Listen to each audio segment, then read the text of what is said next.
Hello everyone, this is your Praveen Kumar. This is first video among a series of videos to come on Quick Formula Roundup. This will be helpful for students preparing for final exams as well as for beginners. Let's start. Chapter 1 Real Numbers. The first formula Euclid's division algorithm.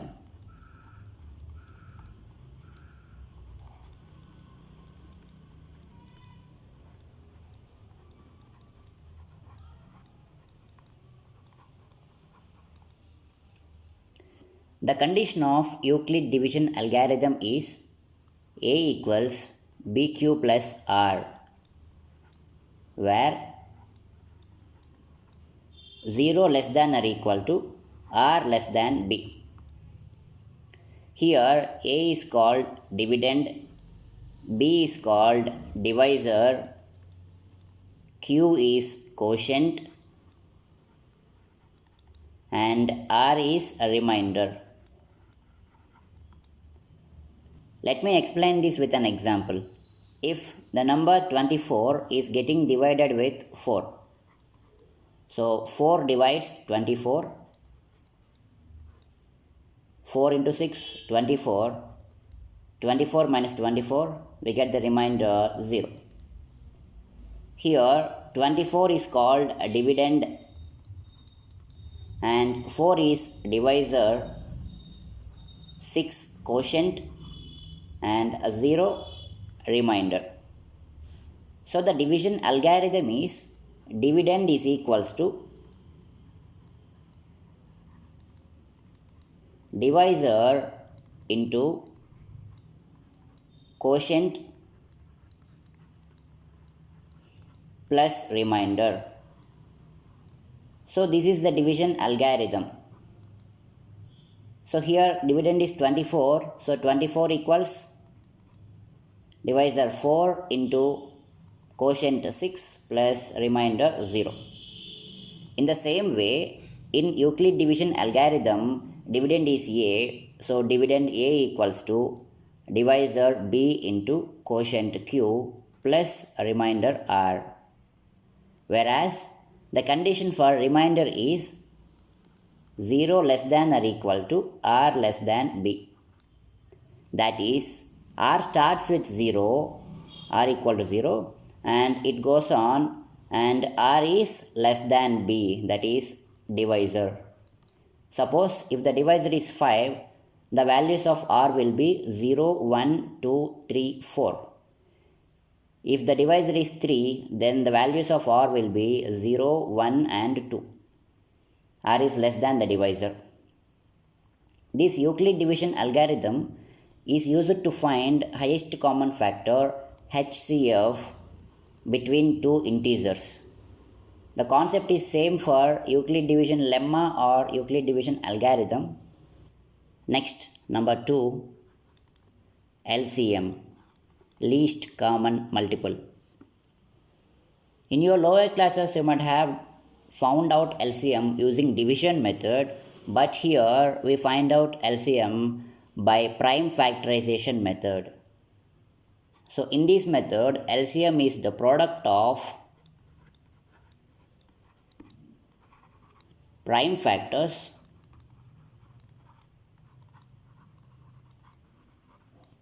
with highest powers.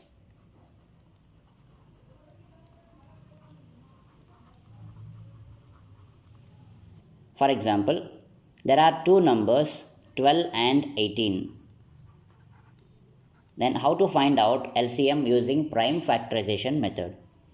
As first step, write the prime factors of both the given numbers 12 and 18. The prime factors of 12 are 2 into 2 into 3. 2 2 is 4, 4 3 is 12. Yes. 2 into 2 becomes 2 square into 3 means 3 power 1. Now do the same for 18 also. The prime factors of 18 are 2 into 3 into 3. Only 1 2 here, so 2 power 1 into 3 square. Now we found out the prime factors of both 12 and 18. Now LCM equals to, write all the factors involved in both the numbers. The factors, here 2 is a factor, so I'll write 2, and 3 is also a factor, and I write 3. Now come to 18. Again 2 and 3 are the factors. As we have written 2 and 3 already, no need to repeat that.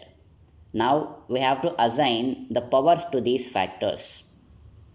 We need to write highest power of these factors. The power of 2 is 2 here, the power of 2 is 1 here. So between 1 and 2, the highest number 2, so we write 2 as the power. And for the factor 3, the power is 1 here, the power is 2 here. As 2 is the highest, we write 2. Now solve this. 2 square is 4 into 3 square is 9. 4 into 9 gives 36. So this is how we find out LCM using prime factorization method. And now let's find out HCF also. HCF means highest common factor. So the process is same for both LCM and HCF up to prime factors. So if you are asked to find out LCM or HCF or both using this method, write the prime factors of given numbers first. The first step is common for both. And now as second step, write the common factors of given numbers. The common factors, here factor is 2, in 18 also the factor is 2. So as the factor 2 is common in both the numbers, so we write 2 here into, and the factor 3 is also common in both the given numbers, so we write 3 also. Now assign the least powers of these factors. Least powers or the smallest powers. For the factor 2, check the powers. So for factor 2, the power is 2 here, power is 1 here. As 1 is smallest, we assign 1 as the power of factor 2. Next, for factor 3, the power is 1 here, whereas power is 2 here. Between 1 and 2, 1 is the smallest, so we write 1. 2 power 1 is 2 into 3 power 1 is 3. 2 into 3, 6. Suppose if there is no common factor between the given numbers, then simply we write the HCF as 1. Next one is regarding decimal expansions.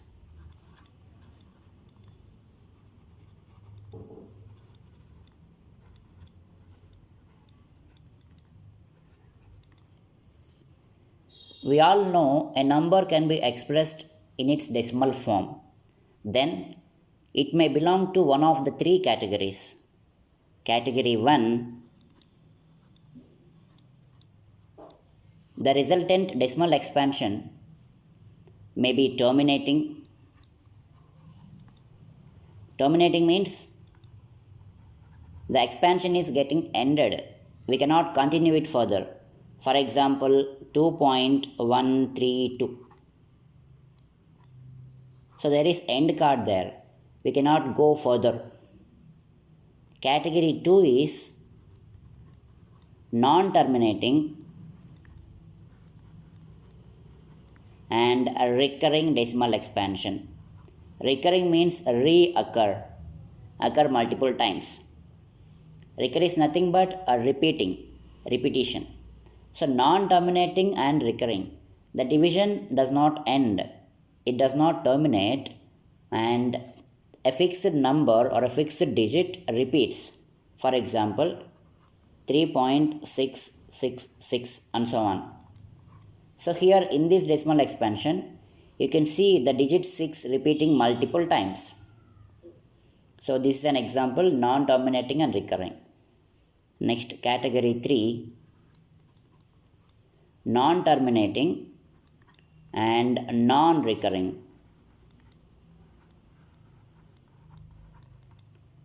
The decimal expansion neither stops nor repeats.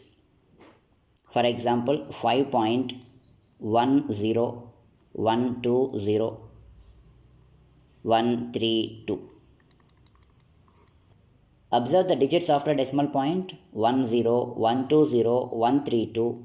So there is no fixed sequence of digits that is repeating. We cannot find out the digits that are repeating. So these belongs to non-terminating and non-recurring decimals.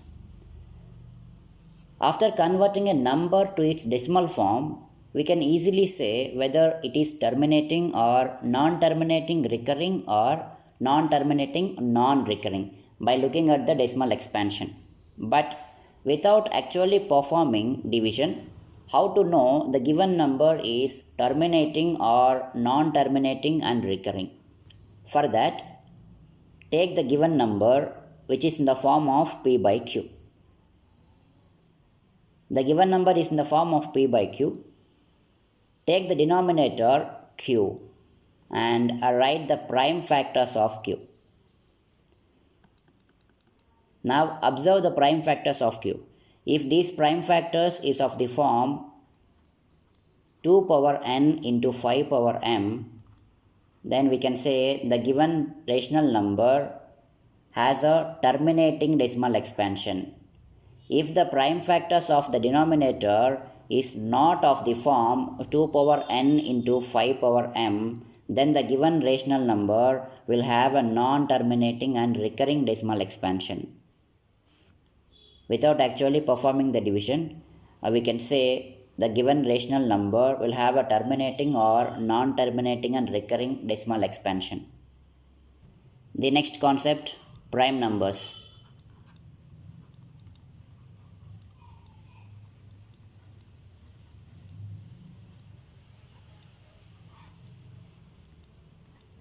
Prime numbers are the numbers that are exactly divisible by only one and itself.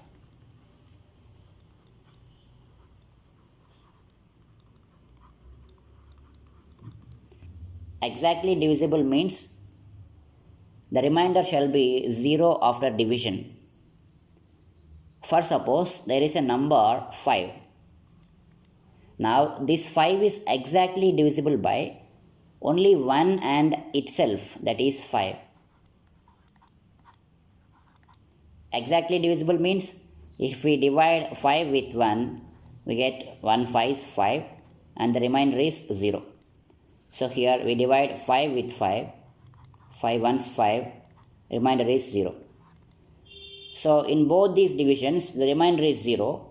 So we can say 1 exactly divides 5 and also 5 exactly divides 5. No other number can divide 5. Such numbers are called prime numbers. And if we write the sequence of these numbers, they are 2, 3, 5, 7, 11 and so on. There are infinite number of prime numbers. Next one, composite numbers.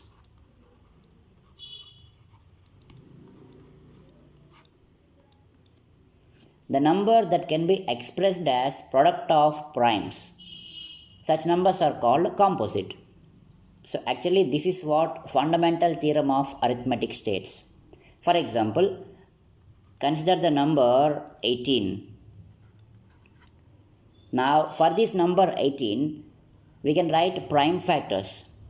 18 equals to 2 into 3 into 3. So here the number 18 is expressed as product of prime factors. So we can say 18 is a composite number. Next, coprimes.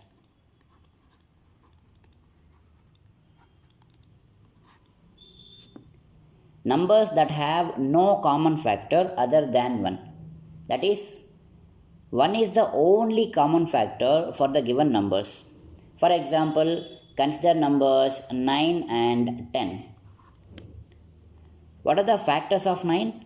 The factors of 9 are 1, 3 and 9. Then do the same for 10 also. The factors of 10 are 1, 2, 5 and 10. Now check the common factor of both 9 and 10. 1 is the only factor which is common for 9 as well as 10. So here between these two numbers 9 and 10, the common factor is only 1. So we can say these two numbers are coprimes. There is a point to be noted here. All coprimes may not be prime numbers. If we take 3 and 5, they both are prime numbers as well as coprimes. Why? Because they don't share any factor other than 1. But here 9 and 10 are not prime. 9 is an odd number and 10 is an even number. They are not prime, but they are well qualified to be called as coprimes. So, coprimes may not be prime numbers always. Next important, logarithms.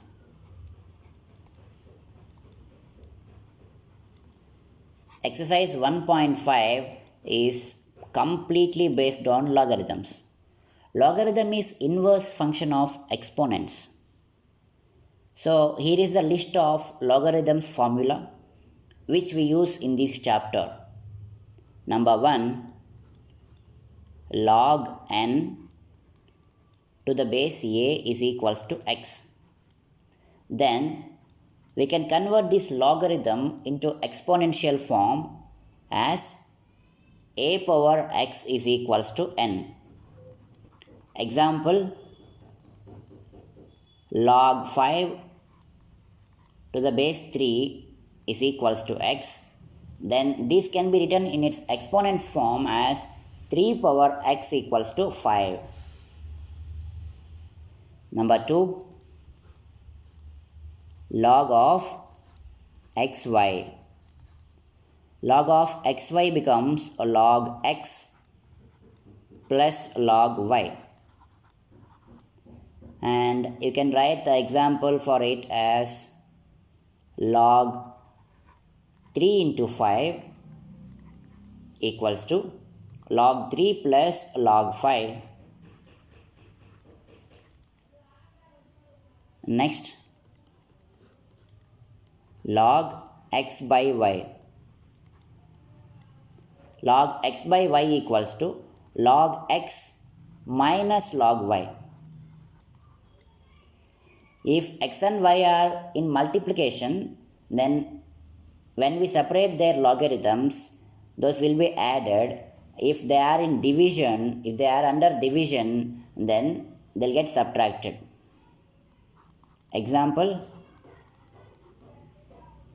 you can write the same example, log of 3 by 5 is equals to log 3 minus log 5. Next, log x power m to the base a. Now this becomes m into log x to the base a.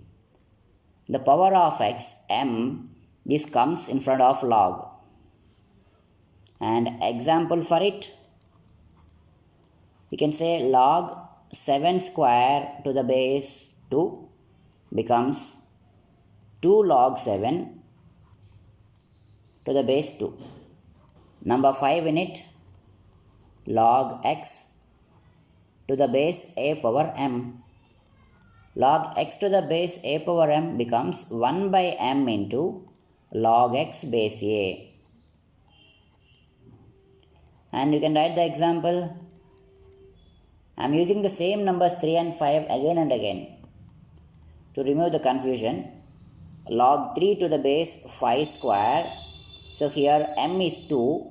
So log 3 to the base 5 square becomes 1 by 2 into log 3 base 5. Next, a power log n to the base a. If there is logarithm as power, then this becomes n. A power log n to the base a is simply n. And we can say example 2 power log 3 to the base 2. So the answer will be 3. Next, seventh one, log a to the base a is 1. So here this a is called base and this a is called argument. If the argument and base are same, then we can simply write 1 as the answer. Next, log 1 to the base a is equals to 0. So the value of log 1 irrespective of the base. The base may be any number. The value of log 1 will be 0. These are the important logarithmic formulae. There are some exponents formulae which will come handy in our problem solving. Let's see them also.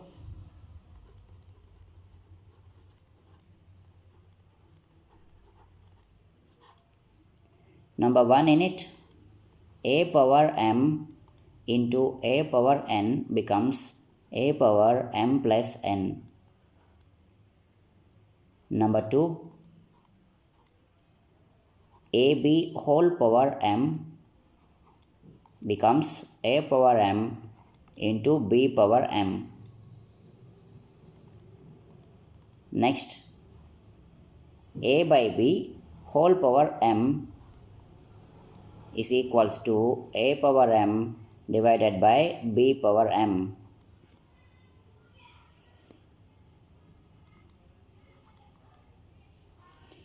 Next, a power m whole power n becomes a power m into n.